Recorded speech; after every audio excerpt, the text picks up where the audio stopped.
Thank Lee for his service to the city. Congratulations for fulfilling a lifelong dream. I would like to see the future councils run with his ideas to make this city more bicycle friendly with bike lanes, cycling events, and more bicycle friendly downtown area. On that note, I would like to propose the first idea for consideration to make part of the city a little more bicycle friendly as well as pedestrian friendly. I've lived in St. John's Highlands neighborhood for over 12 years now. St. John's consists of multiple phases of St. John's Trace. St. John's Highlands currently has about 390 single-family homes. The neighborhood basically sits on an island on the west end of town with no neighborhood park and no sidewalk or trail access to the rest of the city. Basically zero amenities. 175th Street at that point is not developed with sidewalks and is not uncommon to see people walking along the shoulder along 175th Street. Many mornings, depending on when I leave for work, I see a couple of kids walking along the road on their way to school. And there are currently no plans to widen 175th of Waverly Road. In August of 2017, I started working with Councilman Winters, since he was the ex officio member of the Parks and Rec Committee, to come up with a solution to better serve St. John's and either provide a neighborhood park or a paved trail to connect us to the rest of the city. At the time, there was a CIP project, PR 1902, which would have at least began the process to provide a neighborhood park to serve St. John's at a budgeted cost of about $375,000. The current budget has pushed the land purchase back to 2021. The idea I proposed at a Parks and Rec Committee meeting in August of 2017 was to build a trail to connect the northeast corner of St. John's to the sidewalk at the dead end of Madison Street in the Doublegate neighborhood. This would have provided St. John's neighborhood safe access to the playground at Madison Elementary, as well as connect the entire neighborhood to the rest of the city sidewalk system.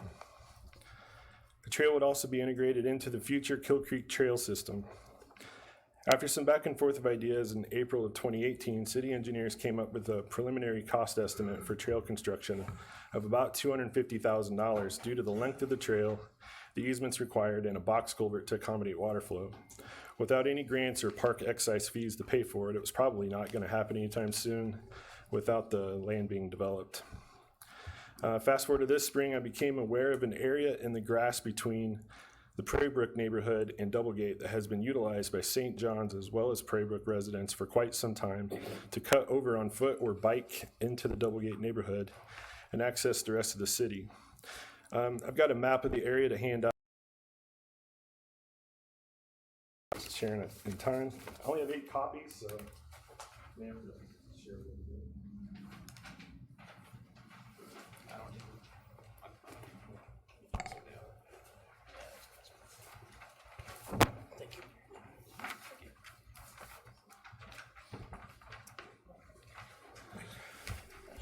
On that map, Doublegate's on the east side. The road on the west is Kill Creek and heads into St. John's Highlands. Continuing west on 175th takes you to the rest of St. John's Trace. I reached back out to Councilman Winters to see if we could investigate putting a sidewalk in so citizens wouldn't have to rely on the landowner to keep the property maintained. That's that red line that I have on that map. It would also make the path accessible for everyone to use, not just those willing to trudge through the wet, high grass. City staff did take a look at the proposed sidewalk, but apparently thought it would not be utilized enough to justify the expense, which I understand to be about $15,000 to $20,000. My family's cut through there many times, and it always looks like there are many others who do as well. I made a post in our St. John's neighborhood Facebook group to gauge interest, and I know it's not a scientific approach, but based on the more than 80 comments supporting the idea and over 25 likes on the post, I'm confident many people would use it. Many families would use this path for family bike rides into the rest of the city and would make it easier to visit friends in other neighborhoods. When the northeast corner of Waverly and 175th Street is developed in the near future, there will be more reason to connect the neighborhood to the sidewalk system. Also, in addition to this sidewalk, it should be taken into consideration how to get a sidewalk along the entirety of 175th Street to better connect the southern portion of St. John's Trace, so they don't have to take a long detour through the neighborhood to connect to the shortcut sidewalk.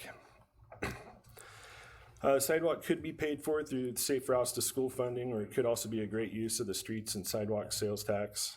Either way, I believe it would be well worth the expense to serve an entire neighborhood of 390 homes, as well as the Prairie Brook neighborhood that consists of 20 or so duplex townhomes at much less cost than the connection at Madison Street that may or may never come.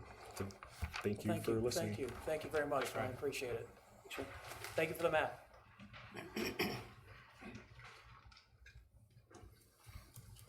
Anyone else?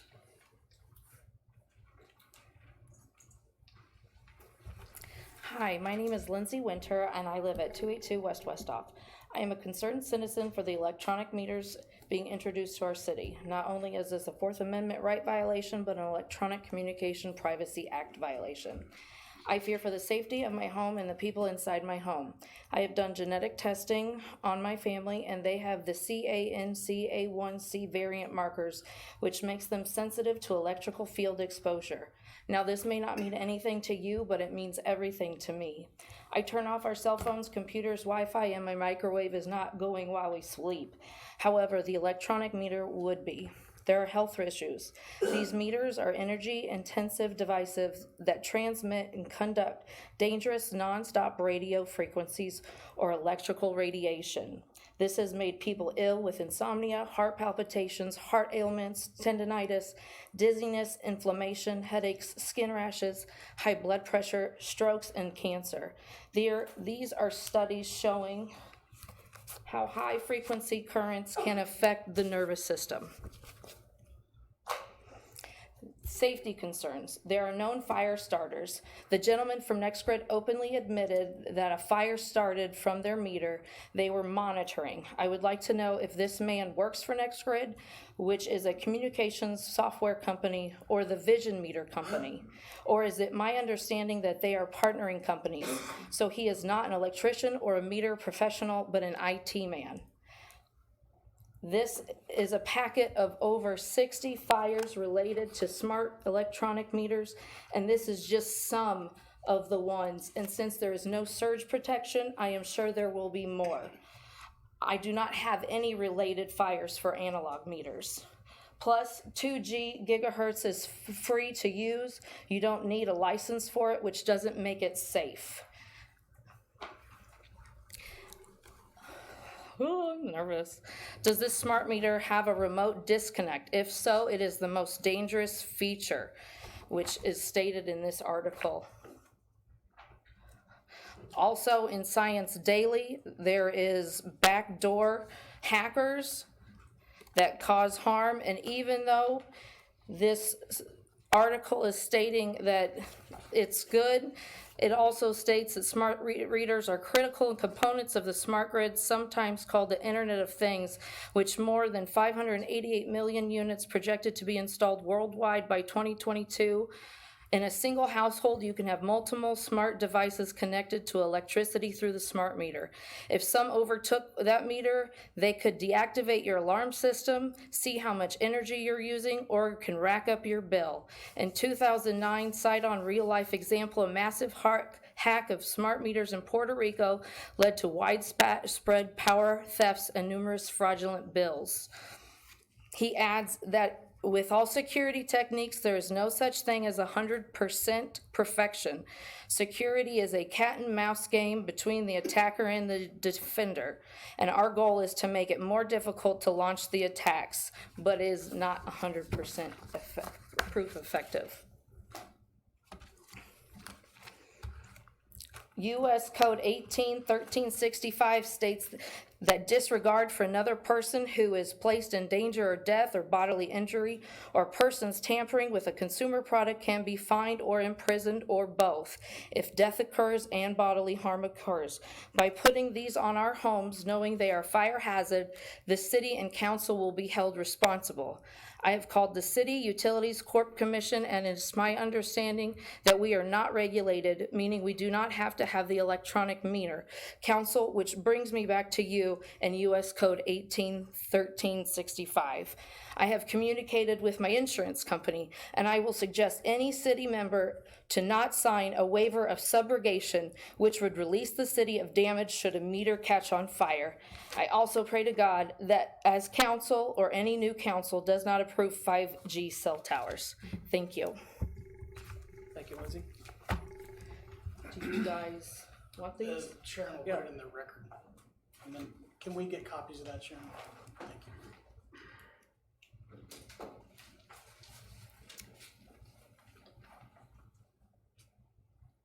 All right, anyone else?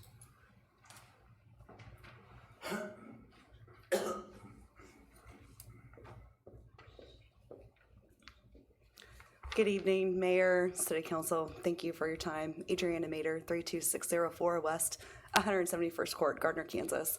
I'd also like to echo what Mr. Learn said earlier about the need for something to connect St. John's to the rest of the community. It's truly an island, and it's got a lot of homes. So I implore you and future councils, this is for the record, that look at that. I know Quail Meadows was bumped up in priority for parks and trails. I don't think it has the homes that St. John's does. I didn't do the research. I just came up here to echo what Ryan said. I think it's worth noting for the record. I'd also like to note for the record, I see we have a committee recommendation to adopt an ordinance establishing date and time limitations for discharge of fireworks within the city of Gardner for observance of Independence Day. I'm just like you guys. I love fireworks. But I think, Adriana's opinion, of course, that it's been worthwhile for each year that the council takes this as a topic instead of just establishing a flat ordinance. So as you consider that item tonight, think about it. Think about what you're doing to maybe some other folks that don't care for fireworks as much as the rest of us do. And it might affect them from like a PTSD perspective, pets, just consider it, that maybe it's better to adjust as each year goes on. I mean, a Tuesday, Wednesday, Thursday of discharging of fireworks from 10 a.m. to 11 p.m., maybe that's not such a great idea. So I'd like to have you guys leave it open for flexibility of future councils to have that discussed and established per each calendar year. This council is going to change. So I think it would be good for you to leave it open for each council to make that recommendation year by year. Thank you, guys. Thanks, Andrea.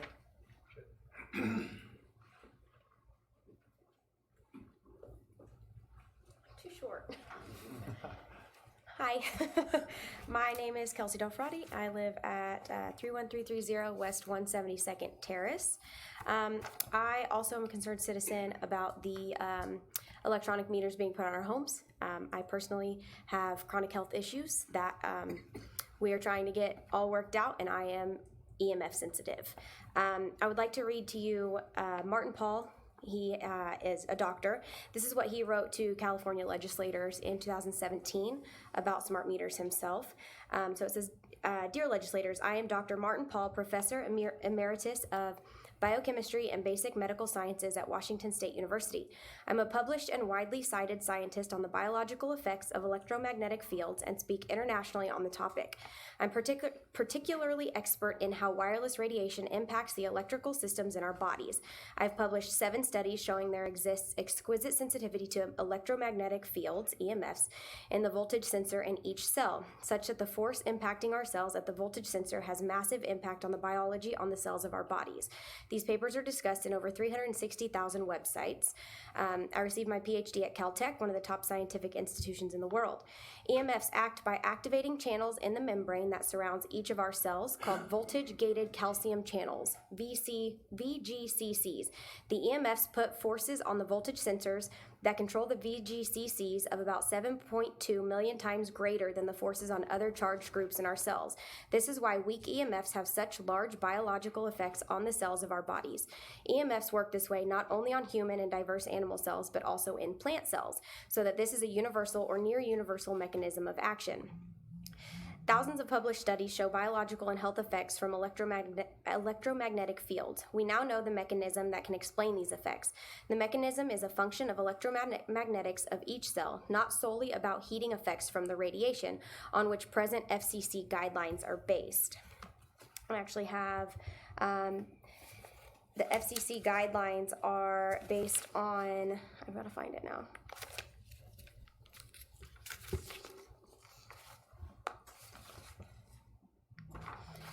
Out of this, an overview of electronic utility meter hazards.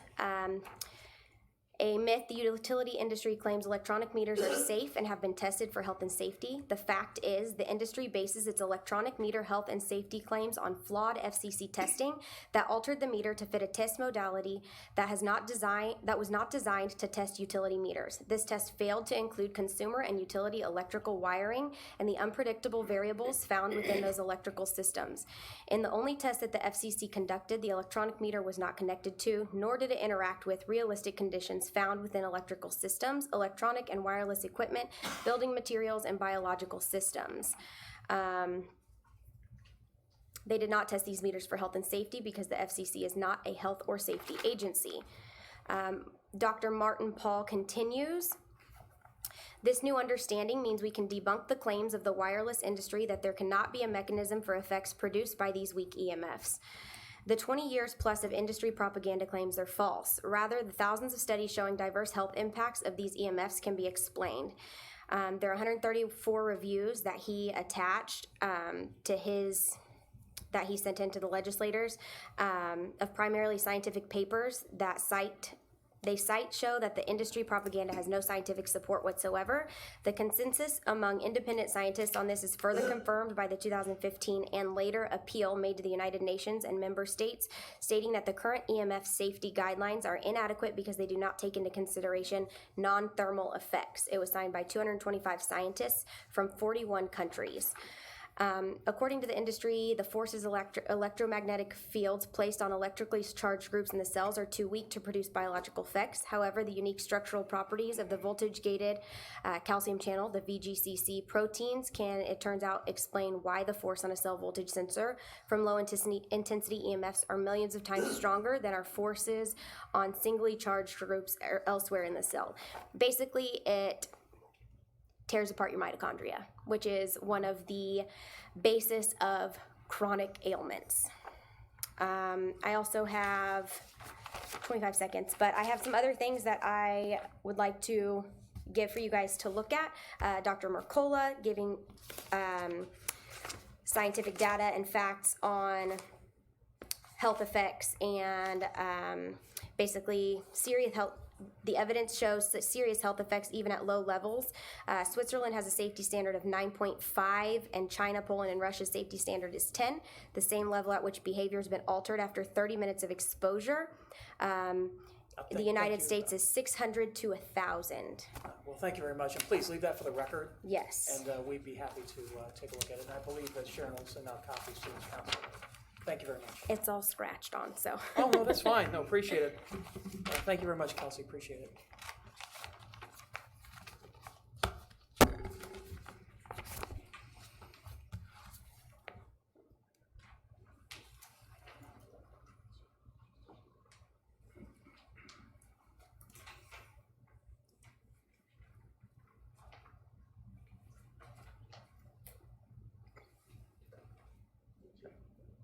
Thank you very much. Anyone else wishes to come forward for public comment? Seeing none, we'll move on to the consent agenda. Is there any member of the council who wishes to remove an item from the consent agenda? Seeing none, I will entertain a motion on the consent agenda. So moved. Second. Motion Melton, second Moore, that we approve the consent agenda. All those in favor indicate by saying aye. Aye. Aye. That was weak. Anybody opposed? Any abstentions? Okay. Consent agenda passes. There's nothing on the planning and zoning consent agenda. The next recommendation is committee recommendations. Committee recommendation item number 1, consider adopting an ordinance establishing a date and time limitations for the discharge of fireworks within the city of Gardner for the observance of Independence Day. Chief Belcher, good evening. Mayor, council, good evening. Gardner Municipal Code requires the city council establish on an annual basis the dates and times when the discharge of fireworks is allowed within the city limits of Gardner in observance of Independence Day. On September 23rd, the Citizens Police Advisory Committee held its quarterly meeting to discuss potential dates and times to recommend to the city council for the discharge of fireworks in observance of Independence Day. This was requested after the April 15, 2019 City Council meeting by the governing body. In anticipation of the meeting, we advertised the meeting date, time, topic in an effort to receive public feedback. At the meeting, we had 3 citizens that showed up, of which 1 spoke during public comments. After the discussion regarding the appropriate number of discharge days, whether to include discharge days before and after the holiday and the appropriate times of day to allow for the discharge, the committee reached a consensus on the following dates and times as a recommendation to the council. Every year, the recommendation is for the legal discharge dates of fireworks to be July 3rd, July 4th, and July 5th from 10 a.m. until 11 p.m. The recommendation is to adopt an ordinance establishing the dates and time and limitations for the legal discharge of fireworks within the city limits of Gardner for the observance of Independence Day. Thank you, Chief, appreciate it. Any public comment on committee recommendation item number 1?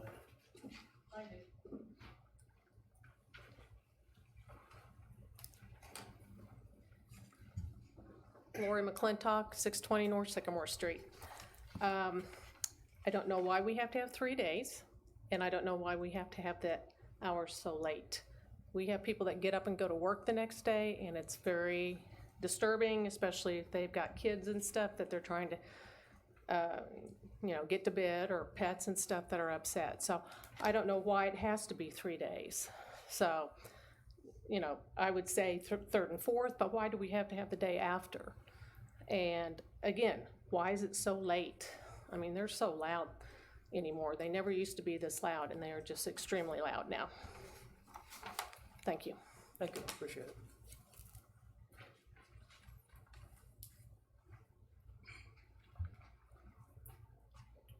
Jennifer? I wasn't planning on coming and talking, but Jennifer Smith, 648 South Oak Street. I'm always your knocking at the door on this topic, but I appreciate the committee bringing forth those dates. But once again, as a lifelong resident here and have 2 adults with autism and a father with Alzheimer's living in my home, fireworks are a lot in our household. When I have to sometimes physically restrain my son or also give medication so we don't have reactions or outbursts or just a lot going on in our home.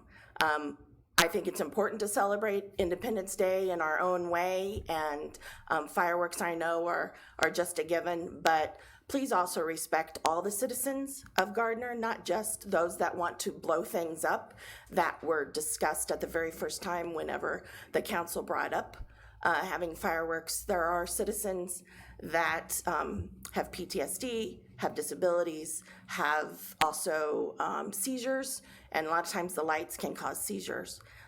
So there is also the noise as well. And also the next day, the mess that's all over your house, all over your yard, all over your street, all over the sidewalks. And you have those residents that are respectful, that do clean up their mess, and then those that don't.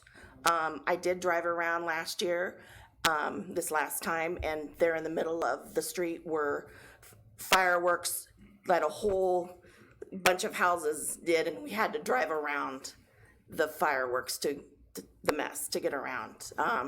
And also my brother is the street sweeper, so he also talks about how much mess there is. So it's not, and that stuff also can go into the drainage system as well. So there's a lot of things to think about. So if we are going to have this, please keep it at 2 days, the 3rd and the 4th. Thank you. Thanks, Jennifer.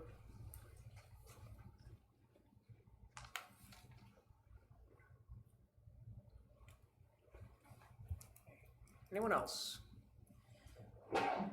Seeing none, questions for Chief Belcher? What were the discussions on the 2 versus 3 days, or were there discussions on that? No, there really wasn't much discussion on the 2 versus the 3 days. It was pretty. 3 versus 4. It was pretty, right, it was 3 versus 4 or more in that regard, Councilman. And that was the one thing we really tried to get 3 days, so that everybody has a chance. There's an opportunity for everybody who's working at some point during that holiday.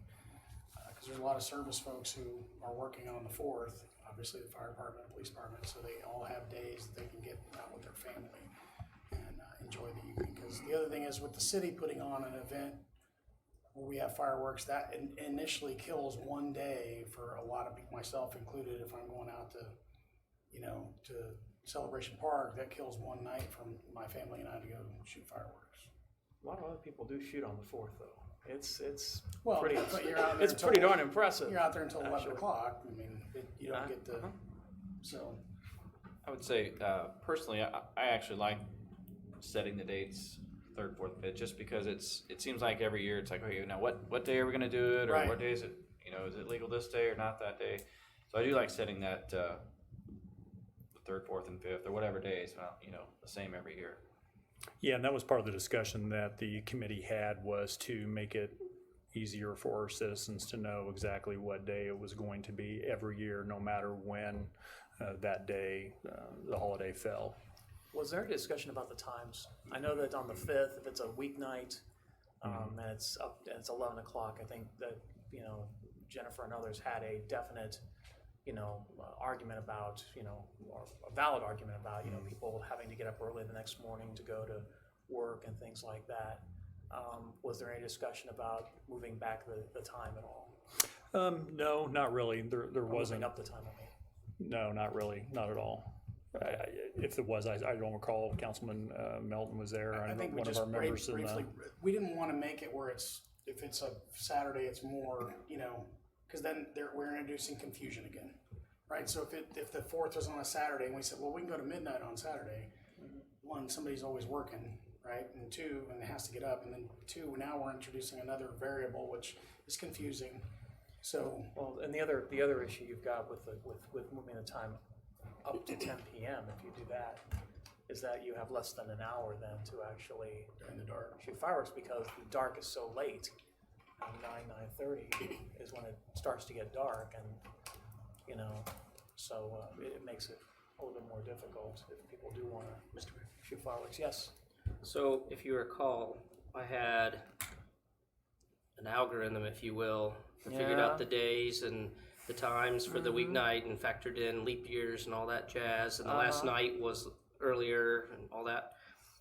I will concede that having them be the same is much simpler. And I would concede the same thing. everybody will remember it and follow it hopefully better. So even though I still liked the reasoning Sure, behind you're that, an algorithm I think guy. this is a pretty solid recommendation. So I'm glad to see it. Yes.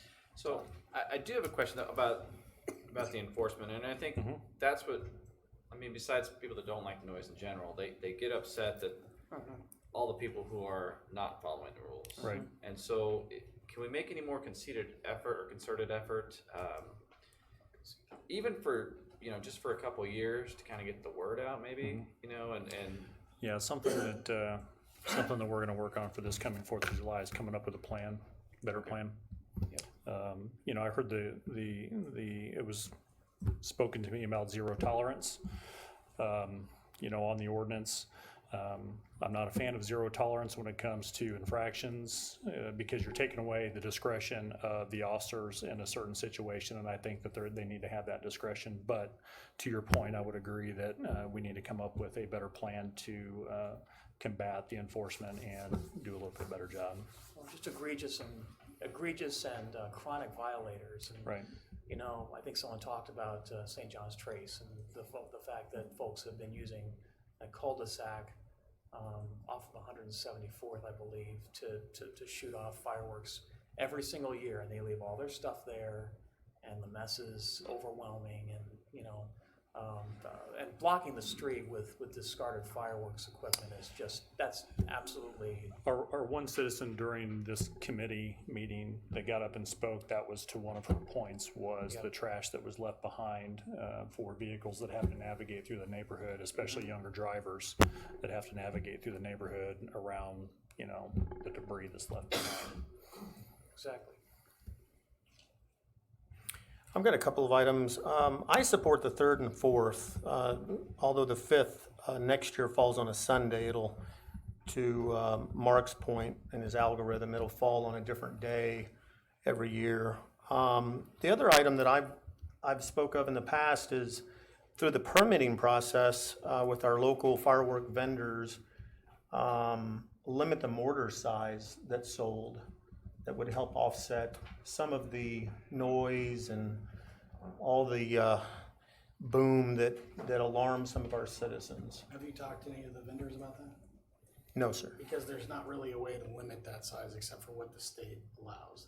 They can't just, I mean, you could, I guess, could say that it's gotta be a certain diameter, Correct.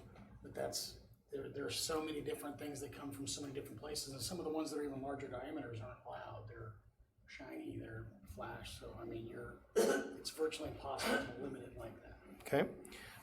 Nonetheless, and to your point, Rich, shiny and flash is upsetting some of our citizens Right. with respects to their sensory. So that's a good point. But I don't support 3 days. I support the 3rd and 4th. Let's remember too, that we do have people who are investing hundreds of thousands of dollars to bring all this stuff to town, and if we need to try to give them as many days as possible to sell that inventory so that folks can celebrate. Well, selling the inventory, I don't think is being affected by this. It's still 7 days, correct? Right, but they gotta have the days to shoot it. Well, I think what you'd end up seeing is that people are gonna cram more fireworks into the 2 nights that are there, which might actually exacerbate the problem. But The other thought process from the Citizens Police Committee was that this gives people a chance ahead of time, if we have this scheduled out, to schedule vacations and other things who don't want to be in town. This would be the perfect time. Now they know every year that from this point forward, 3, 4, 5, or whatever we choose tonight is the time that's going to be fireworks in Gardner, so they can schedule their vacations years in advance and know that they don't have to worry about it. that's fine. I think that the folks who are on fixed incomes, I'm not take saying that for vacations everyone, or I'm saying it for, that's one of the considerations that came up. yeah, I understand. I'm just forewarned. I understand that. I get it. I guess the question is, 2 or 3 nights. Well, I think this conversation is healthy, and I think it also proves the point that we shouldn't fix this to our ordinance. We should just take it year at a time. But that might create that confusion. Right, and we're back to confusion. And then people shoot them whenever because they don't. I was the one that kind of pushed for the ordinance. I requested it one time for this reason, so that we don't have to have this debate every time or whoever else is up here. So it doesn't seem like any new information comes up every time we do this. Every year. So that's why I pushed for it. All right, is there a consensus on the council to fix this at 3 nights? Yes. Yes. No. I think we have 4 or 5 council members who are saying yes, so I believe that's consensus. So if there's is there any discussion on this? I'll entertain a motion on the committee recommendation item number 1. So moved. Second. Motion Milton, second Moore, that we adopt ordinance 2626, right, Sharon? Okay. An ordinance of the City of Gardner, Kansas, amending section 9.05.030 of the Gardner Municipal Code relating to discharge of fireworks. City Clerk, will you please call the roll? Councilmember Bursick, No. Councilman Melton, Yes. Councilman Moore, Yes. Councilman Winters, Yes. Councilman Baldwin, Yes. Ordinance 2626 passes. Thank you very much, Chief. I appreciate your Thanks, time. Chief. All right, let's go into old business. Old business item number 1. Consider authorizing a purchase and service agreement for the implementation of the smart meter project. Gons Garcia, I'm not going to expect you to make this whole full presentation, although you can if you wish. Jim's not here, so. Yeah. Good evening, Mayor, Council. No, yes, I wanted to give you on the last meeting we had regarding the smart meters, City Council gave direction to have a public informational meeting. So we hosted the meeting on October 15th at the Justice Center. There were 16 citizens that attended the meeting.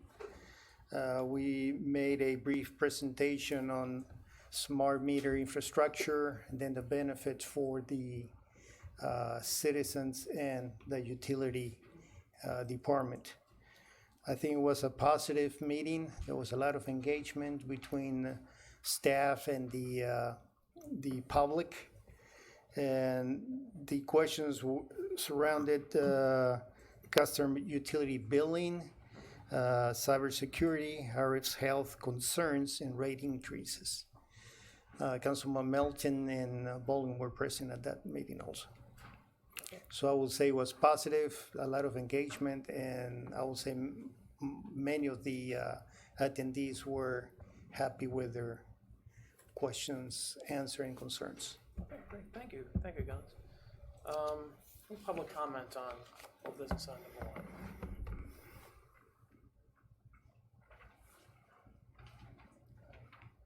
Seeing none, any questions for Gons? I have a question. Yes, sir.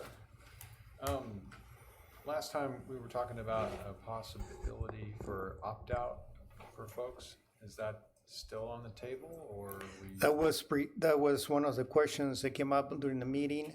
And like I mentioned before, we can form a committee, look at the different alternatives we have, and see other utilities, what they've done. I know there's some cities that have an opt-out option, some free and some with a cost associated with that option. So I would recommend or suggest to have a committee look at this alternative or option. I think it's pretty clear that we do need to have an opt-out option. Yeah, that was one of my questions. Thank you, Lee. I don't think it should be an option. I think there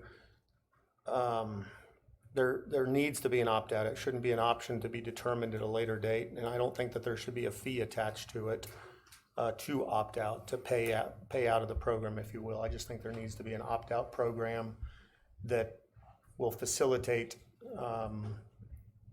the safety concerns that a lot of folks have. I mean, I've heard 6 people, just phone calls and private messages, if you will, share that same sentiment with me, that there needs to be an opt-out and it needs to be a free opt-out. I tend to agree. I tend to agree. And I don't personally don't think we need a committee on this. I just think as part of this, it should be an option to opt out. I don't think, or an option to opt out for free, or if you have it, there's a benefit to. The committee is going to talk about all the stuff with the meters. They're going to put the whole thing together. So they'd be another conversation. I think you want to see what the cost would be to opting out, because if 68% of the city all of a sudden opts out, now we still have meter readers, we're spending all this money, et cetera. So half of the town you need to know what that number is. Plus, maybe that's your fee to opt out. What I would like to see is in that same committee possibly,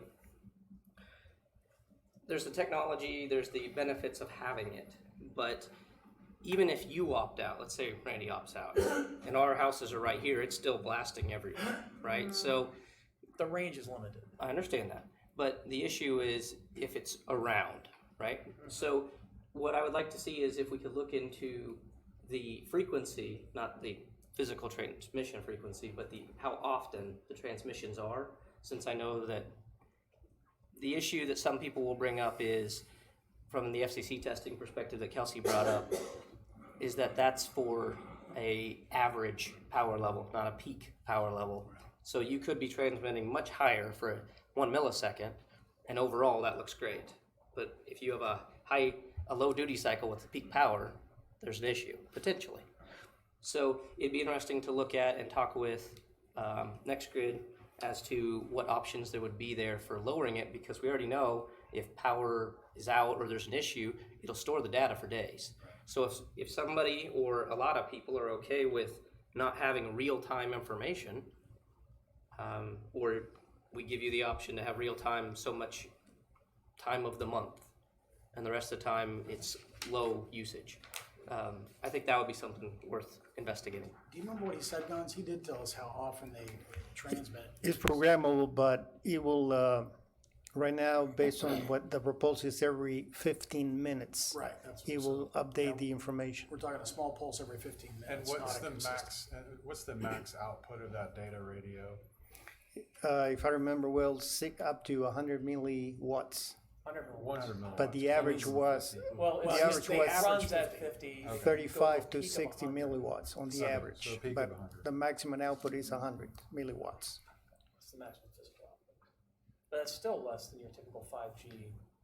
And on the packet, 5 gigahertz. and on your packet, I put a comparison that was presented by NextRead, giving you the different devices and different levels. Is there like any chance that the box itself that's mounted on the house, I mean, where the panel goes, that blocks anything from going into the house? I mean, it seems. The actual communication module is inside the actual electric meter. Right, which is on the outside, but I'm It's saying on the that outside. on the back of that panel, you got the circuit. Shielding? Yeah, there's shielding available. So, Yeah. I mean, we should be blocking a lot of that just by the panel itself on the backside of where your breakers are and everything else. That panel should be blocking a lot from coming inside the house at all. Well, only for what's directly getting connected into your electrical system. You still have everything flying around the air, right? All those connecting to everything else. I think one of the problems that we've got is and this is a struggle that's happening all over the country, not just in Gardner, Kansas.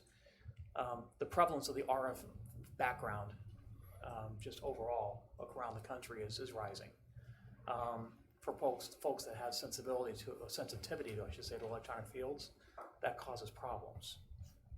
We need to be a little cognizant of that. And so if we can make, the hacking thing is something that I don't put a lot of credence into, especially for these kind of meters that only send usage information out and don't do anything with IoT, okay? But there are meters out there that do that, IoT? Internet of Things. Oh, Sorry about that. Yeah. I just lapsed into Using your jargon. jargon there, man. My apologies. Yeah. Us knuckle draggers over here going. Appreciate that. But I mean, it's definitely a consideration. I think the RF background consideration is probably the greatest one that we probably need to address. And if there's any way that we can minimize that impact on folks. I mean, the electrical fields that are generated in a typical house because of all the wiring is pretty significant. But we do need to keep from adding significantly to that if we can. I would just say, I mean, I'm absolutely in favor of the project, but I'm hesitant to approve everything. If then we're going to form a committee, and then we're going to figure out how they can opt out. I mean, it seems like we need to do that before we. Yeah, I agree. Or at least make it contingent. Meaning. I mean, you're talking applying the smart meters once we've come up with a framework to let people opt out. I was thinking, amending the motion to make it mandatory.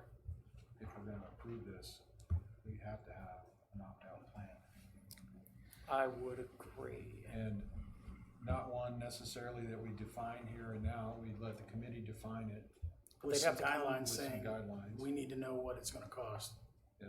for every opt-out. Okay, so this $4 million that we'd be authorizing would be, how long would that take to turn around, Matt? So let me understand something.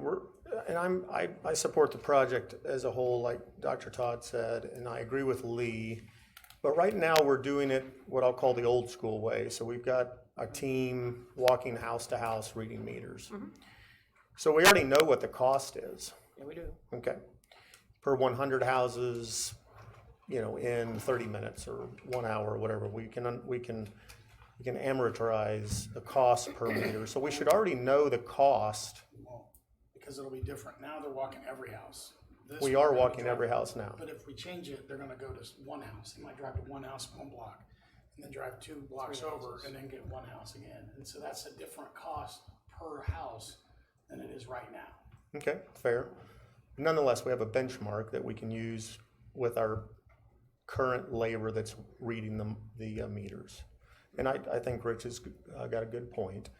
But to Lee's point, I think that we can amend this knowing some of those benchmark costs and providing the opt-out at no cost, contingent on XYZ as he was speaking of, because that will address a lot of the issues that we're talking about now. Yeah. I also don't necessarily discount the opportunity for citizens who can demonstrate, hey, we have a serious issue with electrical fields in our house. You know, we have individuals that are sensitive. I don't think a citizen has to demonstrate anything, they just don't want to do it. Well, but the problem that you run into there is that. Would you agree, Lee? Or agree with what? They shouldn't have to demonstrate why they don't want it, they should just Oh, I have agree, yeah, the they should- freedom to yeah. opt out. The freedom to opt out it should be universal. I mean, that should go without saying. Yeah. They're customers. They're Yeah. our customers. You do what the customer wants. I don't have a problem with them having the freedom to opt out, but I think that we would be too quick to judge to find out what that cost is, because not only is that opt-out the labor piece of it, you're gonna have now something on the billing side where they have to enter that information into a different system. You're gonna have the issue with a different meter that you have to replace, that's of a different type, that you have to maintain a backstock of, et cetera, et cetera. You have to have the meter testing van, or the van that they use to test them while they read. There's other issues there. So I don't think we know what that number is. So just blanketly saying you can opt out, I like the freedom idea, but not for free necessarily. It may be free, it may not. Well, and the issue here is that there is a I think they call it a take rate in private industry. You know, if there's a certain take rate of this technology, then it's economical. Below that certain take rate, it's not economical, and it actually creates costs, and that's what we're trying to avoid.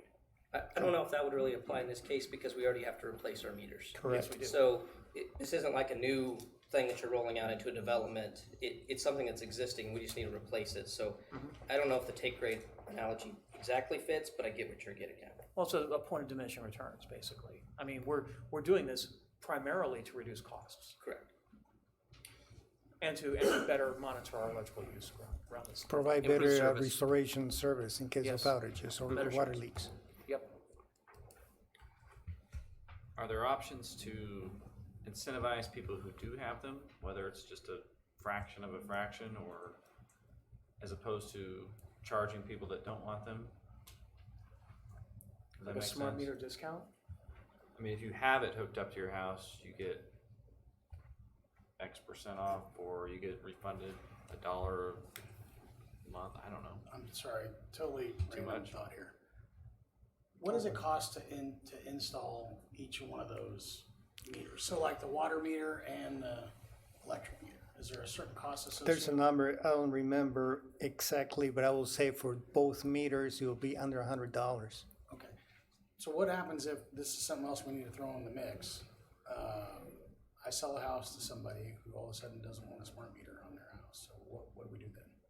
Do we go charge it? Do we do it at our cost, or do we have them pay for it, or? No, How do we wanna set that up? That's Maybe we'll actually a start in there. service. They purchase the house knowing it has a smart meter. Right. Then we provide a service to swap it out if they want it, and they pay for it. Okay. so Well, we but got- that same we gotta make sure argument could that's- apply now. They purchased a house that has a meter on it, and we're just changing the meter. Yeah, I mean, that same argument applies now. okay. Okay. So I'll wrap this up here. Yeah.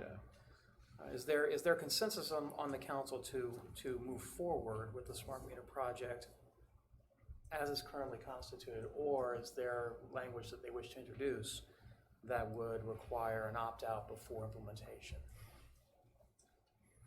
I'd like to require the opt-out. Prior to implementation of the meter program. Yes. Here. Yeah, that's fine. Is that, That's three right there anyway. okay, all right, so we have consensus on that. This would be under, yeah, this would actually come under old business number 1. So what we're going to do is add language here to basically the end of this, saying not to exceed $4 million upon completion of that work for finance. Will that work for you guys if we do upon completion of opt-out plan from Electric Utility Advisory Committee? Should be fine. Okay, we can still move forward with the, Is that what the consensus was language. wondering, or did you want the the feedback before you vote yea or nay on this. I'd like to see some numbers. I mean, just for my personal, we're So are we spending looking money. to table this then? From my perspective, I just wanted to make sure that an opt-out plan is required for the purchase of these meters. But it doesn't have to be now, it can be, It can be later, but it's required before it gets implemented. I think we can move forward with the purchase, but before we install one on a house, we should have a plan for an opt-out. for an opt-out, and Well, and in that, we should just find out how much it's gonna cost for every one of the opt-outs. I mean, the that should opt-out be- is, yeah, the Well, that's opt-out, part of the opt-out policy. yeah, the opt-out Right. planning part, in my mind, is to figure out how much opting out costs. Right. And how much of the cost the city will pay versus how much the cost the ratepayer will pay. I'm good with that. Because we're gonna go through with it anyway. Right. I mean, Well, if that's the case, then we probably need to add language to Correct. section right. 1 that basically states that this will be, the implementation will be contingent upon Contingent. the completion and the approval of a opt-out policy To be for determined. smart meters, to be determined. So we'd Okay. be authorizing the money now, but not authorizing actual implementation. Correct. So we'd actually move forward on the purchasing of those meters, but we would not start putting them on houses until we have an opt-out policy. Yes. I Does can that, support does that work? So City Clerk, does that work for you? Okay, all right. It just occurred to me, I mean, I think if we are going to, in essence, legislate and give the ratepayers options, you know, we do have the electric services standards that we adopt by ordinance. That would be probably the appropriate place to codify what it is that we're talking about. Certainly. So I think you would probably give direction based on whatever the recommendation comes back from the committee to propose revisions of those standards. Absolutely.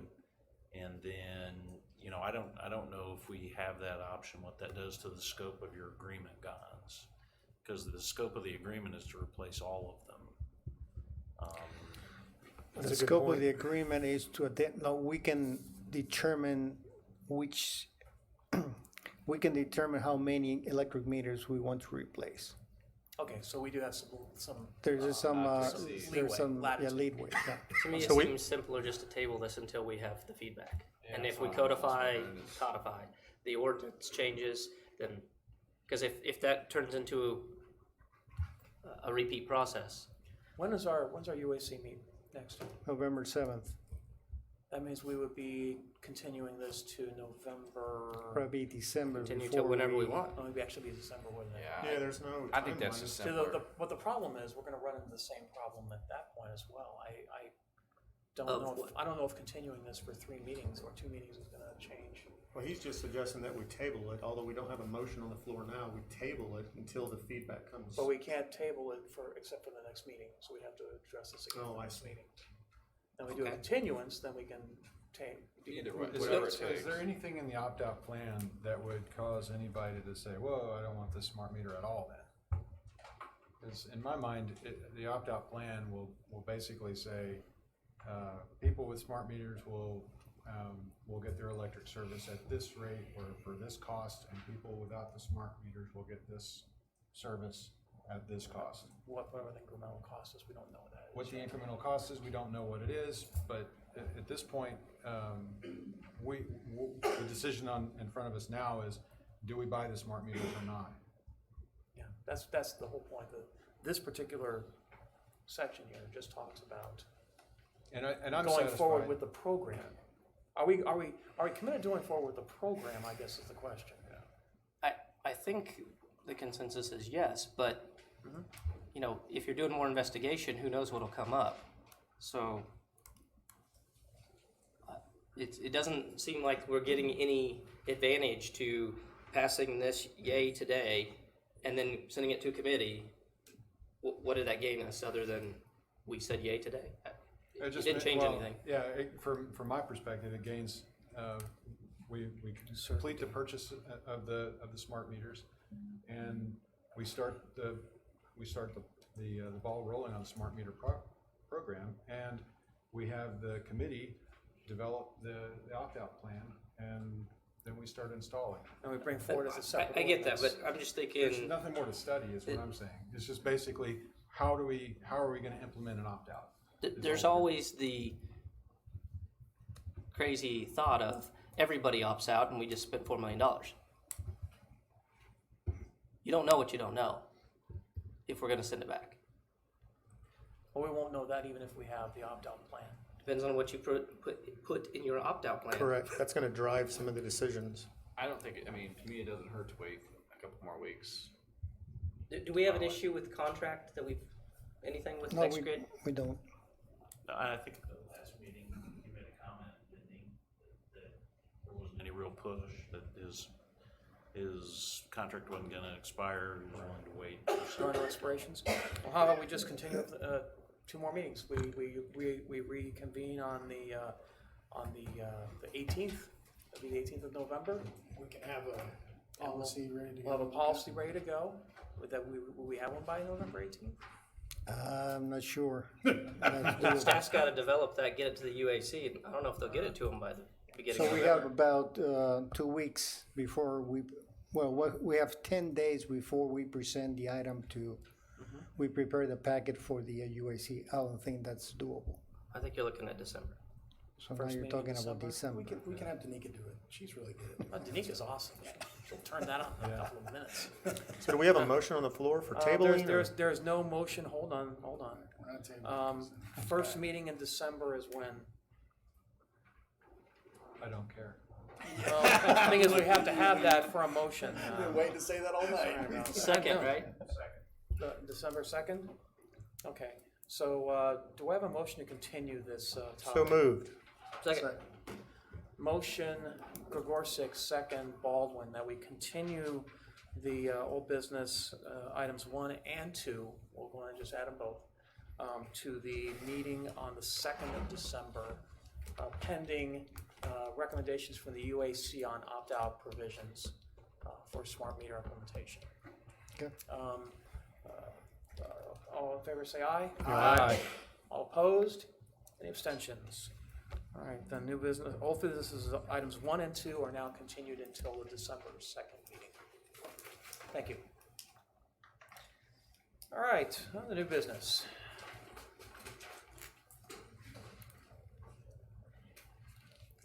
New business item number 1, consider a request for a waiver of distance limitation to allow for sale and consumption of cereal malt beverages within 200 feet of a school, church, or library at the locale, 132 East Main Street. City Clerk Sharon Rose, how you doing this evening? Good evening. This is just a housekeeping item in reference to the public hearing that we held earlier this evening. The locale, as you may be aware, is just next door, and it is 16 feet from the boundary of the library. And that's what brought forth this concern. Great, thanks, Sharon. Hey, can't have public comment, we've already had a public hearing, so let's just move on right straight to questions or comments, anyone? All right, seeing none, I'll entertain a motion on new business item number 1. So moved. Second.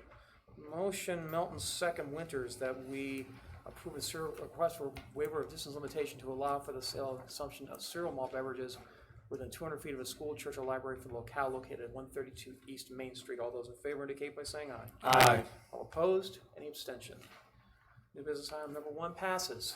New business item number 2, consider adopting a resolution authorizing the public sale of approximately $1,140,000 in principal amount of tax-exempt general obligation temporary notes, approximately $2,350,000 in taxable general obligation temporary notes, and approximately $2,600,000 in principal amount of general obligation bonds for the city of Gardner, Kansas. Man, Matt, you've been busy. Good evening. Good evening, Mayor, Council. The city is scheduled to sell approximately, we just heard the mayor say it, $1.14 million in tax-exempt general obligation temp notes, approximately $2.35 in taxable general obligation temp notes, and approximately $2.6 in general obligation bonds on November 18th. The temp notes are, the tax-exempt temp notes are to fund the special benefit district project for 188th Street. The taxable temp notes are for the Waverly Plaza Special Benefit District. And then the GO bonds are going to pay for a portion of the 2019 pavement management program and also the Santa Fe project from Waverly to Poplar. Both the benefit districts will eventually be paid off when we issue permanent financing for them, and then special assessments will be levied against the property. The 2019 pavement management program, those annual debt service payments will be paid with the infrastructure special sales tax fund.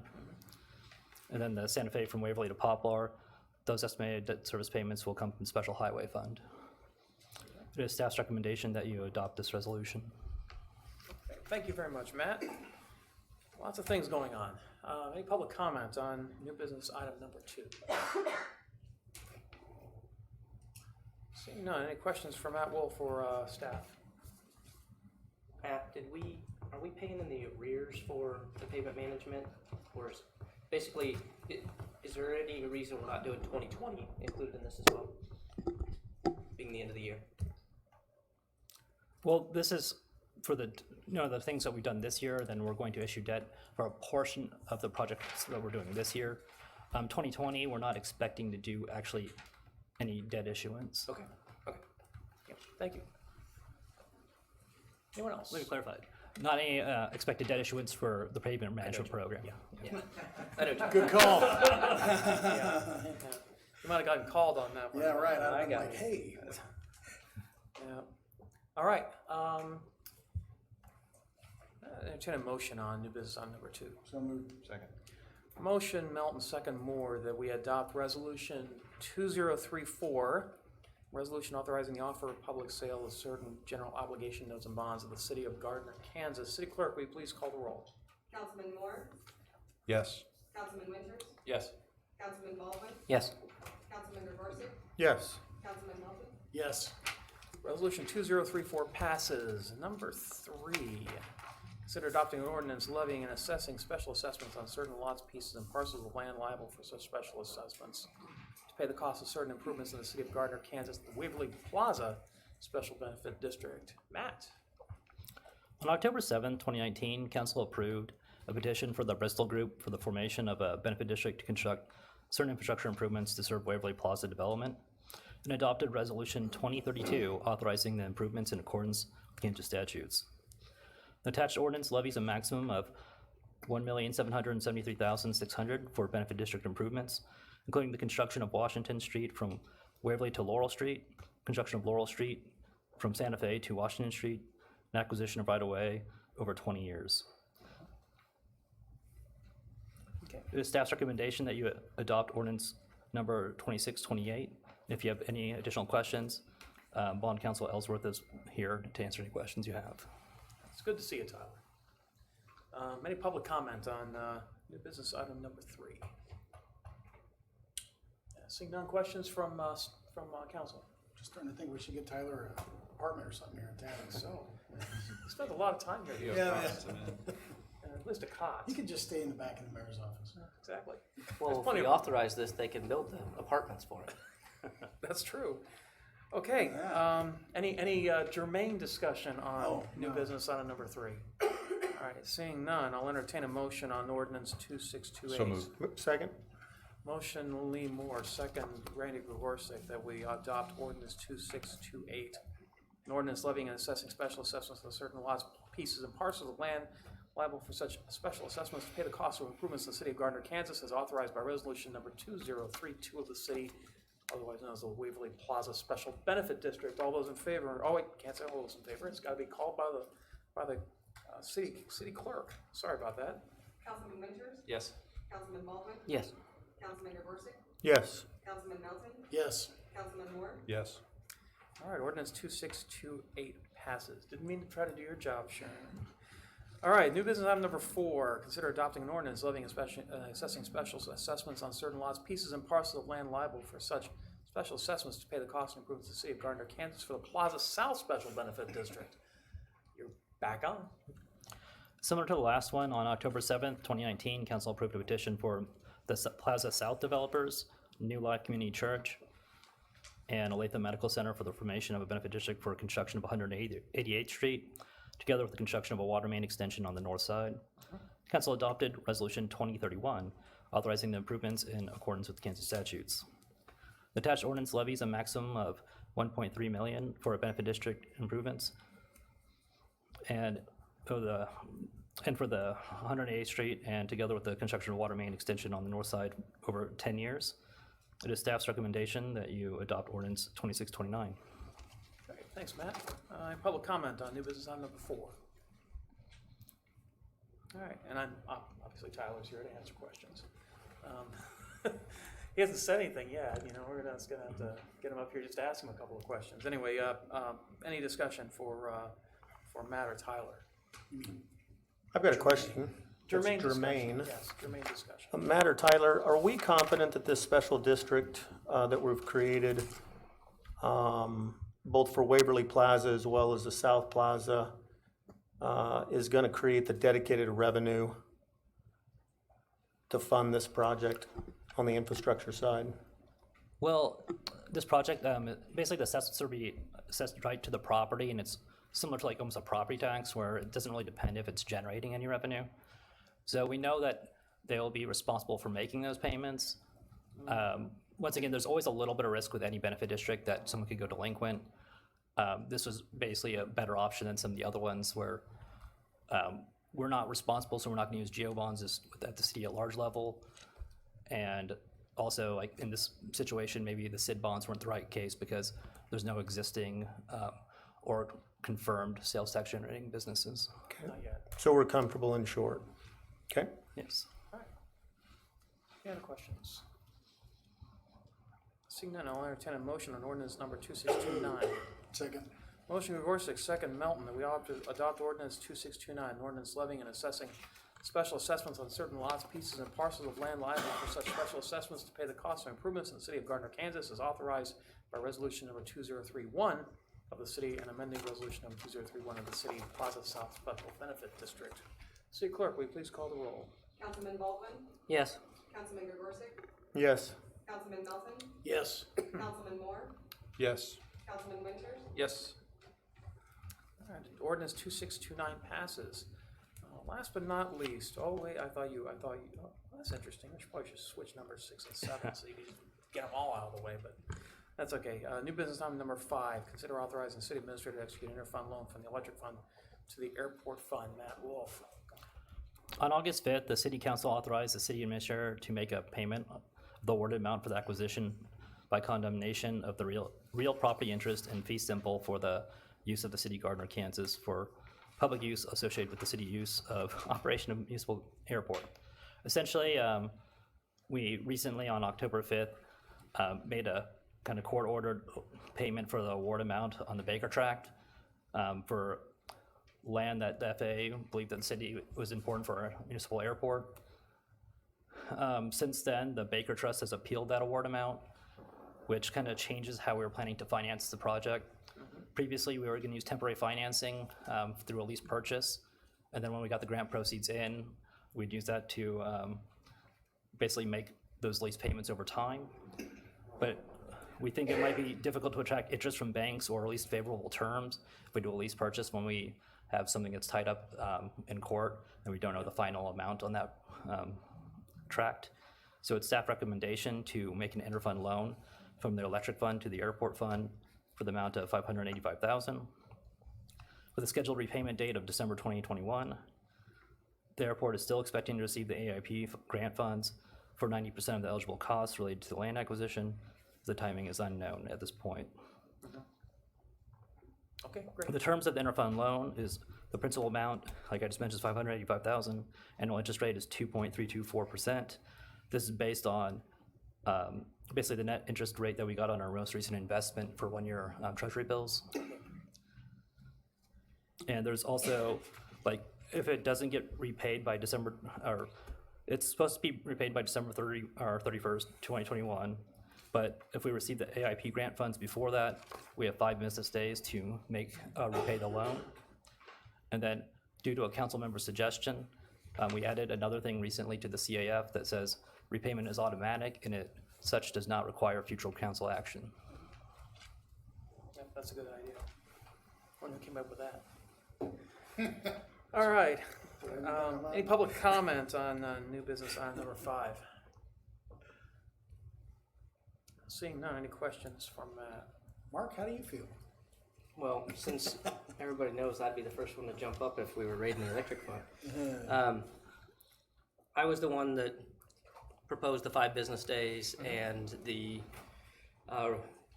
language that says that we don't have to vote on this again to make sure that it does get repaid and that it's automatic.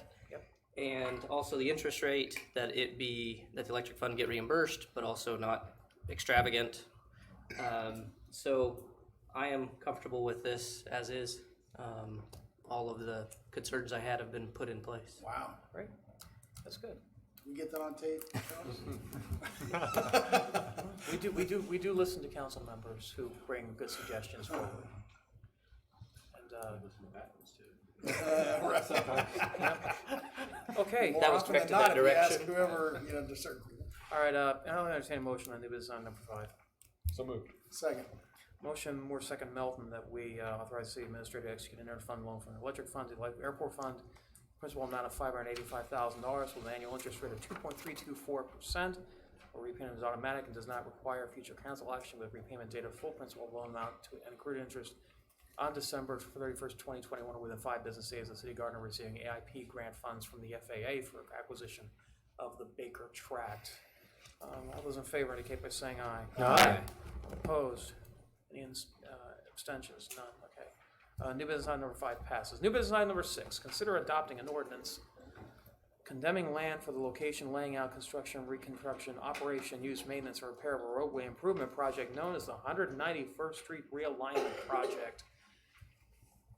Michael Kramer, your head's been spinning on this one. Yes, good evening, Mayor and Council.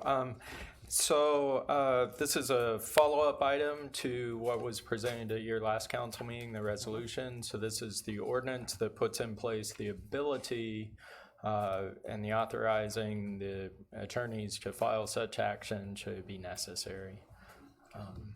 And again, it's right now we have a acquisition specialist that's working on doing the acquisition and negotiating those properties right now.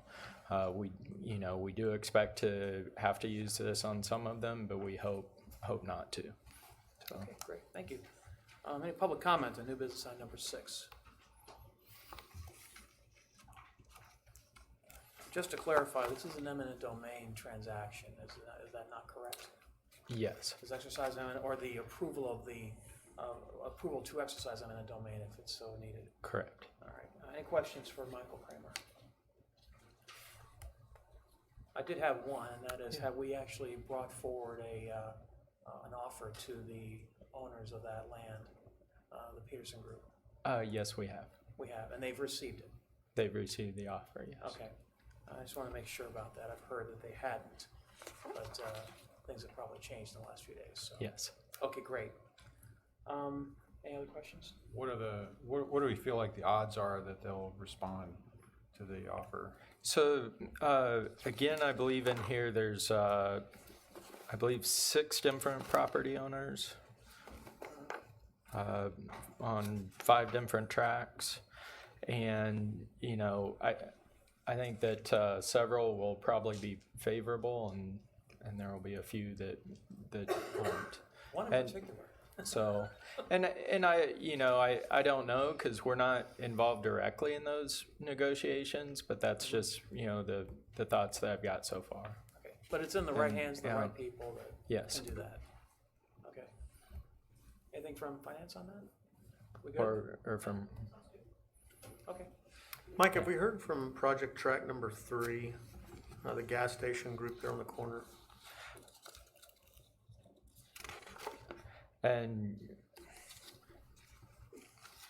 is that the corner of 191st and Gardner Road? Yeah. So yeah, they did reach out to us, and we did respond back.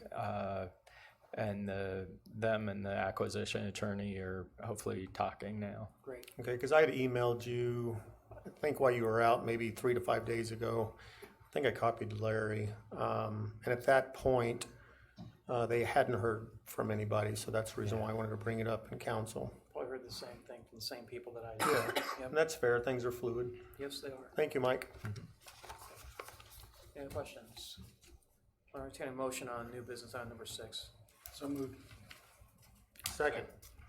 Motion Melton, second Gregorczyk, that we adopt ordinance 2630, an ordinance condemning land for the location, laying out, construction, reconstruction, operation, use, maintenance, and repair of a roadway improvement project known as the 191st Street Realignment Project located within the city of Gardner, Johnson County, Kansas, and directing the city attorney to institute eminent domain proceedings as provided by law to acquire the tracts and parcels of land described in this ordinance. City Clerk, will you please call the roll? Councilman Gregorczyk? Yes. Councilman Melton? Yes. Councilman Moore? Yes. Councilman Winters? Yes. Councilman Baldwin? Yes. Ordinance 2630 passes. New business item number 7. Come on back up, Matt.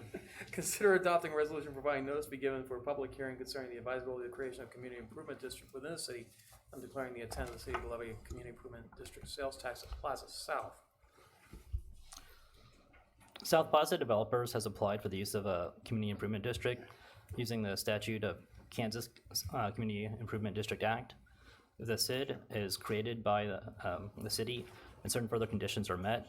The city intends to impose a 1% SID sales tax within the CID to reimburse approximately $950,000 in eligible project costs for the South Plaza project. This resolution sets a public hearing to consider the establishment of the CID. The public hearing is set for November 18th, 2019 at 7 p.m. Central Standard Time at City Hall, 120 East Main, Gardner, Kansas. Setting the public hearing does not obligate the city to approve the SID or levy the requested SID sales tax.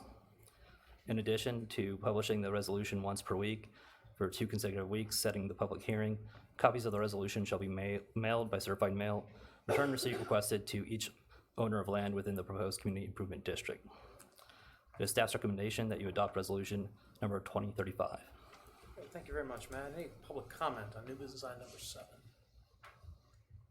Seeing none, any questions for Matt or Tyler? I think we have a similar question to what Councilman Gregorczyk asked before, and that is the community investment, the community improvement district, the SID.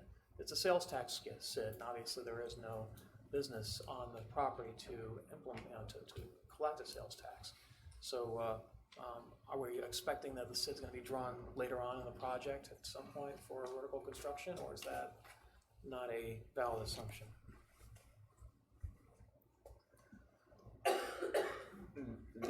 This SID is set up so that the developer will pay project costs up front out of its own pocket, and then seek reimbursement on a pay-go basis without any bonds. So with respect to risk to the city, really there isn't any because the city's never out of pocket for this. Correct. So it's the developer can generate sales tax once the property is developed and businesses are up and running. We don't have final agreement on the terms of the CID, which is not uncommon at this point because we're just setting the hearing with the action tonight. But I've had preliminary discussions with Developers Council about not running the full 22 years. It looks like they're projecting CID revenues that can pay this amount down sooner than the statutory maximum. And so we would work toward a development agreement that puts that in place. And one of the reasons why SIDs are so popular in the state of Kansas, and this is really more for the consumption of folks that are watching this on YouTube, is because of the fact that it does incentivize to a great extent sales tax garnering businesses to locate in these districts. Correct. So, And I appreciate the mayor's question. This would only finance the services side of this development, not the residential side, correct? This is Plaza South, not Waverly Plaza. Oh, I apologize. Thank you. Yeah. Right. So this is on the commercial portion. Yep. Yeah, and I believe that that's all going to be commercial. There's nothing residential on that site. Correct. The closest they've got is maybe a senior living facility that they were looking at potentially bringing in. But yes. Yeah. All right. Thank you very much, Tyler. See, we got our money's worth tonight. That's right. It's very important that we do that, right? Got it. All right. Any other questions, comments for Matt or Tyler? Okay. I'll entertain a motion on resolution 203. So moved. Second. Motion Gregorczyk, second. Moore. Yeah, I gotta get to it. Yeah, it's the last one. Yeah. That we adopt resolution number 2035, a resolution of the city of Gardner, Kansas, providing for notice of public hearing concerning the viability of the creation of a community improvement district within the city, declaring the intent of the city to levy a community improvement district sales tax pursuant to KSA 12-6A26 et sec for Plaza South. City Clerk, will you please call the roll? Councilman Melton? Yes. Councilman Moore? Yes. Councilman Winters? Yes. Councilman Baldwin? Yes. Councilman Carson? Yes. All right, resolution number 2035 passes. We're gonna get some more earth movers out. I like it. All right, council updates. We'll start with staff, and do they have anything for us know-nothings here on the dais? Start with Chief Belcher. Yeah, we have some pretty good news coming from the police department. Last week, we were notified by the Kansas City Metropolitan Chiefs and Sheriff's Association that we had 2 officers that were awarded the life-saving award by the association for their acts in saving a resident's life here in our city a couple of months ago. That's Officer Christopher Tritt and Officer Michelle Coos. So there's a banquet at the Argosy Casino where they're going to officially get their award. So we're very proud of them and the other men and women at the police department. But it's very exciting news. Weren't you awarded that too, Chief? Or is it I'm sorry? Your Valor Commendation, is that the same thing, or is that a different? Essentially, yeah, it's the same banquet. Okay, great. That's kudos to these officers in question, and hopefully Danico will get some pictures so that we can send that into the Gardner News. Albert? So we're gonna send staff to the casino? Oh, no, we're gonna get pictures of them. Well, you know. As long as it's not Matt, right? Oh, you just need a picture. Leave the Moving 18 on, City Clerk, anything for us? Matt Wolf. City Attorney, Mr. Informal City Attorney today. We're in the. Every once in a while. Yeah, it looks good on you. Yeah, thank you. Nothing Yeah. for me this evening. All right. Michael Kramer. Yeah, I just had one thing. 183rd and Mulberry, the new crosswalk We and saw that. signage and such. So it got painted today, which quite honestly we're a little bit frustrated with because the signage isn't up. And so now we're actually signing it on the walk itself as closed because the appropriate signage for the cars, et cetera, is not up. Right now, the contractor, that equipment's all ordered. There's usually a 2 to 3 week lag time on that, but we expect that to come anytime. It was ordered a while ago. So just wanted to give you that brief update. And so that when you saw why are there signs for closing our brand new painted crosswalk. Well, I think most people see it's under construction, so. If they see. If they see, exactly. All right, Larry Powell, Economic Development. You've been a busy man too. And it's going to get busier. A quick update. The people may have noticed that the bulldozers are working out at the car wash out in front of Walmart. If they don't know what that is, it'll be a new tunnel car wash for the Belfonte car wash company. That's going along quite quickly. They're starting on the west wall actually for the block wall for the Price Chopper. So that's moving forward nicely. With your action tonight on the benefit districts, that's going to move those commercial projects down the road. And I would say to you that we've had recent contact from 2 different developers on both of those projects that are bringing projects. So there will be additional activity to be brought forward to you, I hope, in the next 60 days in regards to those. There was an item earlier brought to our attention about being more bicycle friendly.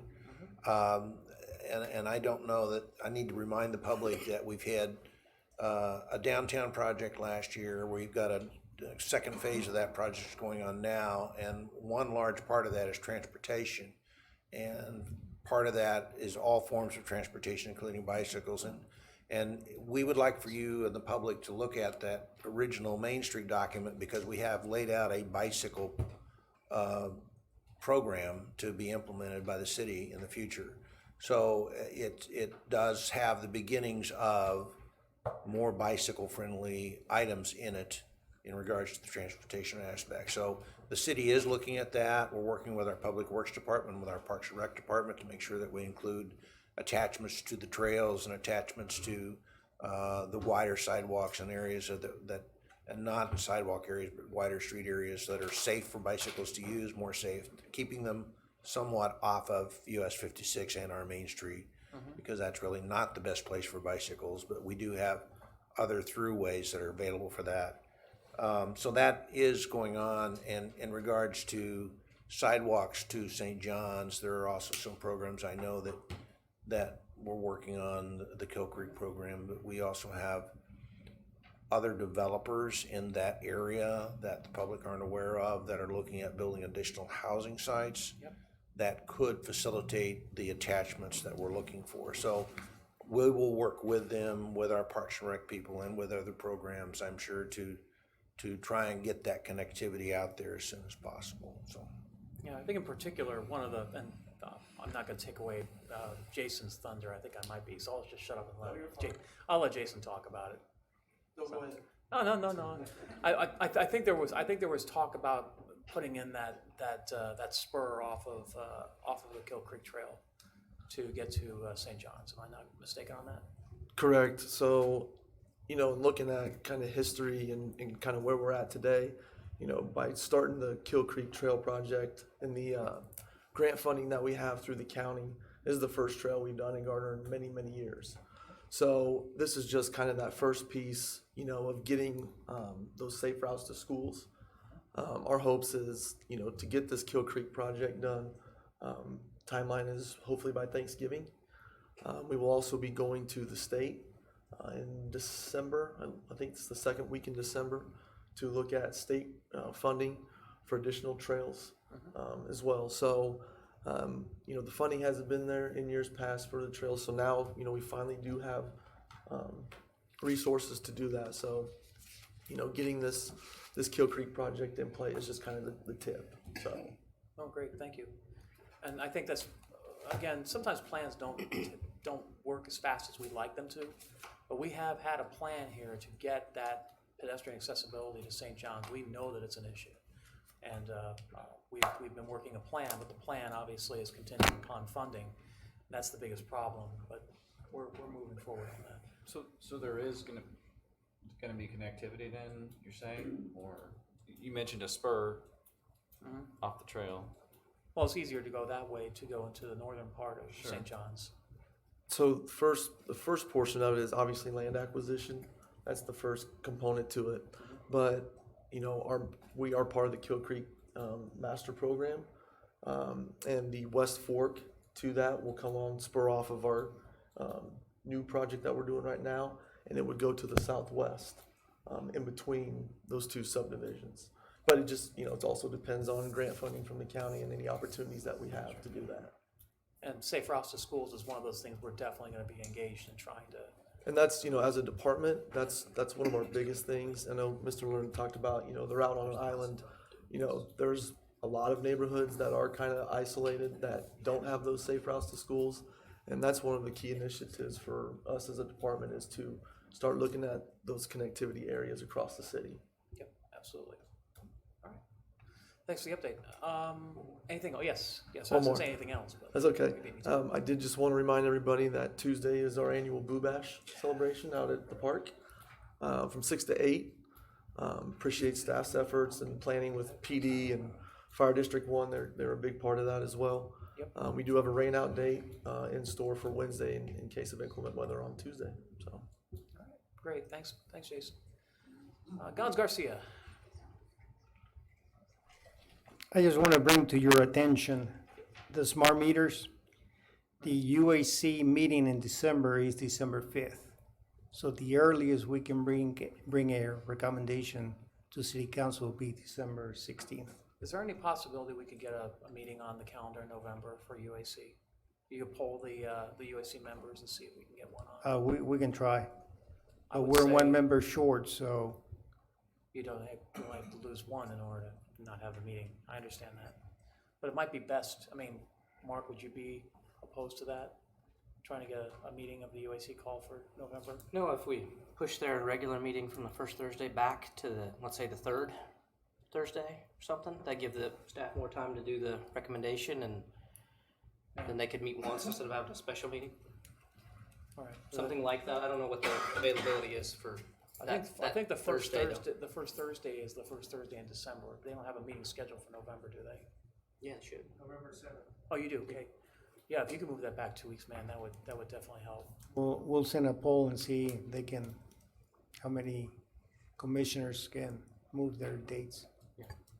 See what their availability is. We'll see. If nothing else, we will have it come up on the 2nd of December, and if we have to continue it, we have to continue it. All right, thanks for the reminder, Gons, appreciate it. All right, City Admin's not here, he's at ICMA in Nashville this week. It's not a bad place to be, especially this time of year. All right, I'm gonna start with Council President Moore. I believe you had something to say. Oh, yeah, well, as a lot of folks know, this is my last meeting. I have resigned as of October 31st. I made that announcement on a couple days ago. October 31st. Yeah, October 31st. Did I say different month? You're leaving as of October. You didn't make the announcement on October 31st. No, yeah, I made the announcement a couple of days ago and let the mayor know. And so this is my last official scheduled meeting. There could be other meetings that come up between now and October 31st, so I won't be completely gone until then. But in the interim, and I wanted to thank everybody for, I guess thank everybody for my service, because I wouldn't be here if people didn't vote for me and put me here. And I have enjoyed my time on the council. It's been an amazing learning experience, and I'm very proud of the accomplishments that we've done together during my time here, and we've got a lot of things done with infrastructure and public safety, and now things are growing like crazy.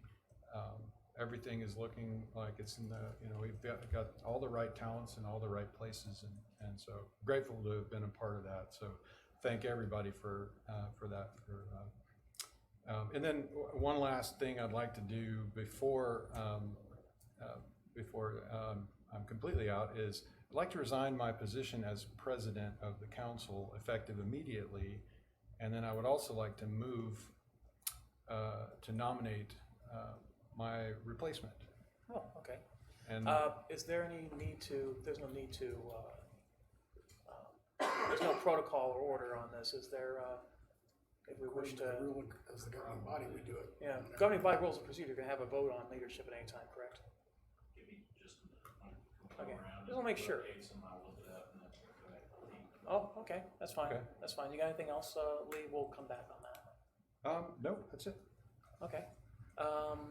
Stay Todd tuned. Winters. Sure. I just want to make sure we keep on the St. John's issue, and because I know Ryan's been talking about this for a while, and he has a very valid point. That's a lot of homes, and Oh, I know. I mean, if the grants and the spurs and et cetera are 2, 3, 4 years away, a $15,000 investment I think is worthwhile. So maybe we can just make sure that we stay on that and aware of that. And then, thank you to Lee for his service up here. I know there's been a lot of times you've flown in here last minute, with no hours of sleep, or you've called from Oh, yeah. all parts of the world. So I know it hasn't been always easy from that standpoint. So I appreciate your dedication to that. Yeah, we do appreciate that. And I think that's it.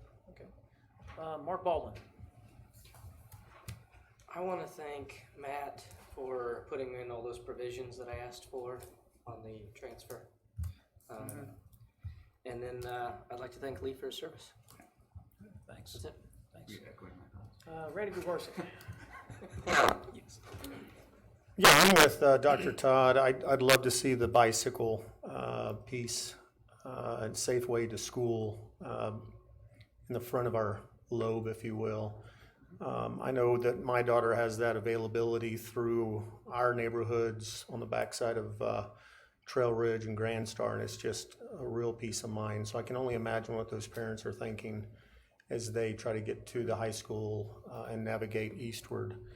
Although tedious at times, it was an honor to serve with you, Lee, and I wish you safe travels southbound, I believe. Into your next chapter. You'll enjoy the serenity that the country has to offer. That's all that I had. Thanks, Randy. Rich Melton. So while we're celebrating how awesome our new crosswalk is over there on 3rd Street. I'll pat you on the back. No, I didn't. That wasn't me. That was staff. I'm just, because here I'm going to bring up some more, so don't celebrate too quick. Oh boy, here we go. So at Madison and Poplar, every day in the morning, in the afternoon, there's always an issue there by the high school. Mm-hmm. So I think there's a real opportunity. We can probably reach out to USD 231 and do some cost sharing on getting a light at that intersection, a crosswalk at that intersection, like a lighted one like we did it on 183rd, because they have now 2 crosswalk attendants at that location every day because of the cars. And so I thought, that might, and I briefly talked to Pam about it, and she thought that we probably could team up on something and get something done there pretty quick. Yeah. So something to think about if everybody agrees on that. Well, I think it's definitely a student safety issue at this point. Yeah, right. Both for the students that are trying to get to the high school in their cars, as well as for the elementary students who are trying to use that crosswalk. So. And then the other thing is at Center and Grand, we have another problem, and that's where everybody's coming out of going over across to going to Grand Star and going to Trail Ridge. There's several folks. There was a kid that got hit by a car there. So, and I know we have one big flashing light above it, but it's just not enough. There's no way you can, when cars are turning, like if you're heading southbound and you're trying, and somebody's turning left, you just can't see the cars or the kids or anything. Yeah.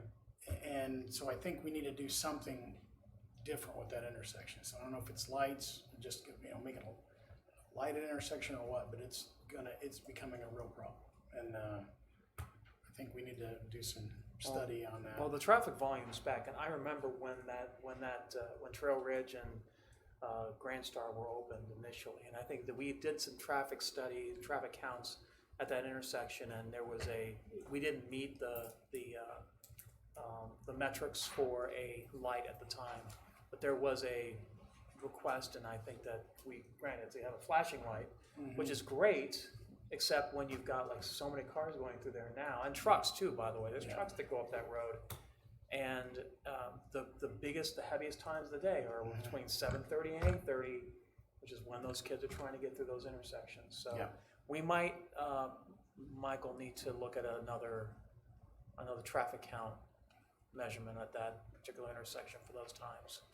Rich, are you suggesting a controlled light like red, green, and yellow light, or are you suggesting a more flashing light? I'm willing to entertain just about anything. I think it's Grand and Moonlight type of thing. I mean, there's not very many differences between Grand and Moonlight and Grand and Main, or Grand and Center. I mean, they're both the same. They're terminating. It's a T intersection, basically. Yeah.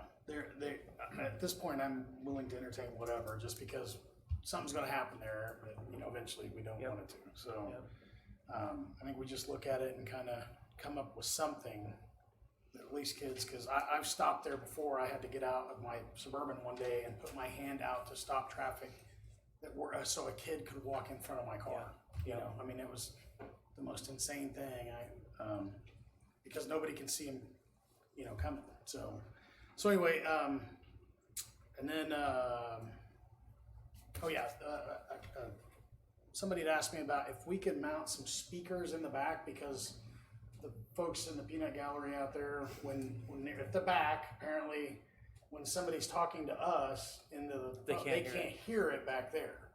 So I thought, what is everybody's thoughts on putting something back there so everybody can hear? Because there's really not. It doesn't. Well, me, yes. I'm not worried about me. No, it's the person speaking at the podium. Right, the person at the podium is directly into tied the, into it, or? yeah. In the very back? Yeah, well, they said they couldn't hear, so. Okay, They might need to be turned up. okay. The problem is So- if you turn it up, then you might get feedback. Well, I know. Other part of that. I know. I told them I'd bring it up. It's a delicate balance. I have brought it up. I've done my part. So, and then finally, I just want to say thanks to Council President for putting up with us for 4 years, or me for 4 years, Mayor for 4 years, I guess too, and Todd for 4 years. So, Yeah. pretty easy on you two guys, but dealing with me, I know can be difficult. So. Babysitting is hard. It is. And thanks for calling me a baby. You're a big baby. So, all right. Anyway, that's all I got. Okay. Have you found your tidbit, council? You know, I haven't. So I looked in the code.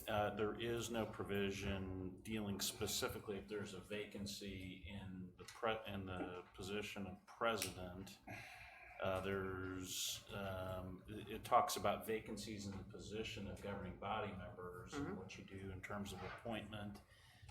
Then I went to the governing body rules of procedure, and it appears to be silent on it as well. And there's Charter Ordinance 26, which deals uniquely with it, where we opt out of state statute, and I don't see where there's a specific provision on that.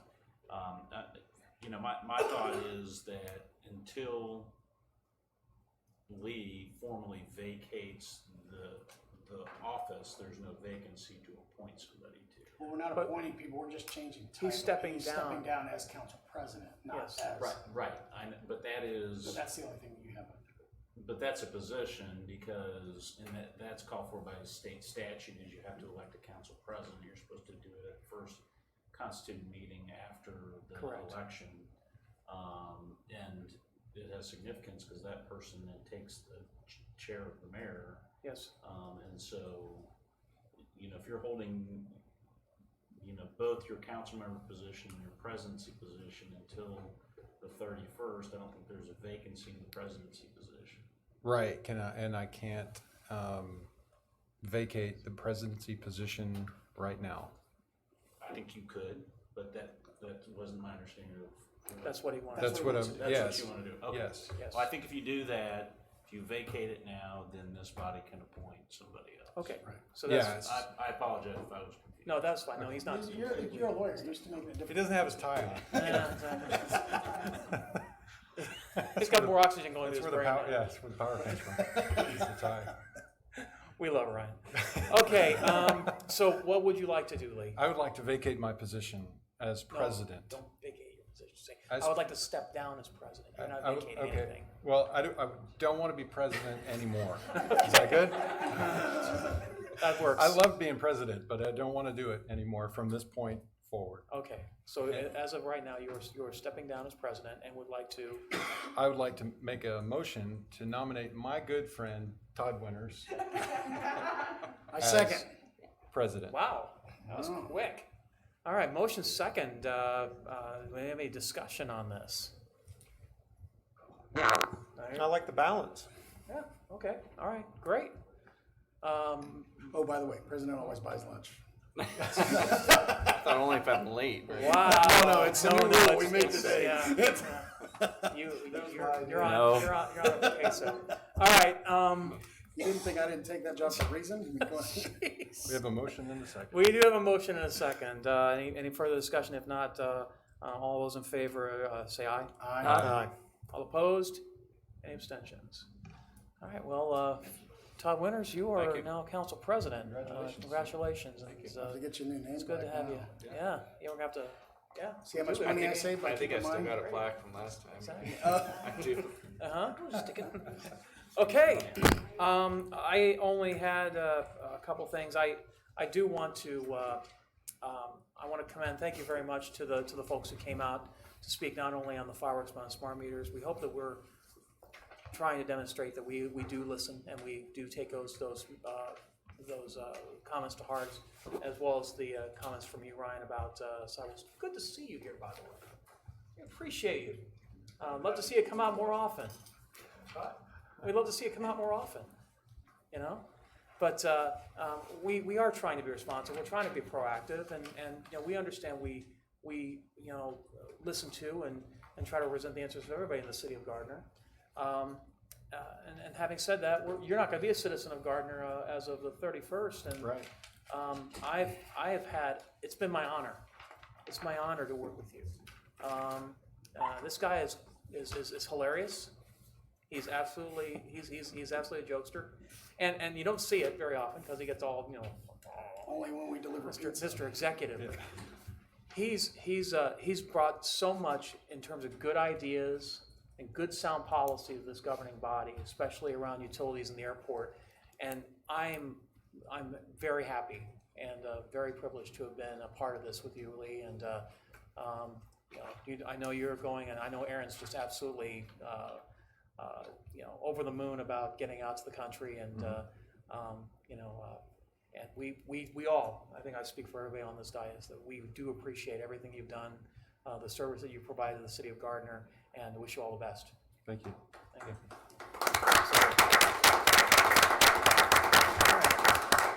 All right, with that being said, there's no executive session. I will entertain a motion to adjourn. So moved. Second. Motion, Moore, your last act of council, at least the regular meeting. Second, Melton, that we adjourn. All those in favor indicate by saying aye. Aye. All opposed, any abstentions? We are adjourned.